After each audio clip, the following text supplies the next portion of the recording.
Programang ito ay rated SPG. Striktong patnubay at gabay ng magulang ang kailangan. Maaaring may masiselang tema, lengguwahe, karahasan, sexual, horror o droga na hindi angkop sa mga bata.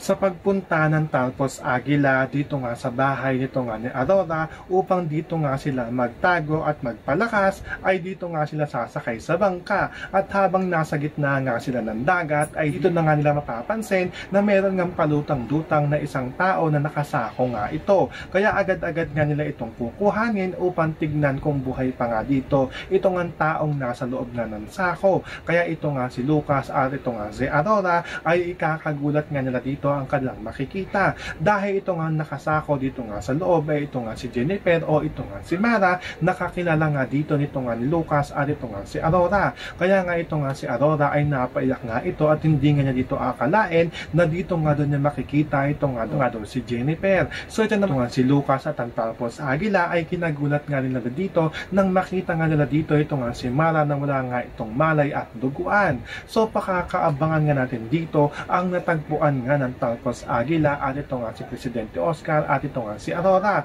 At ang ikakagulat nga nila dito, yan ang ating mga pakakatutukan at pakakaabangan dito nga lang sa FPJs ang Probinsyano.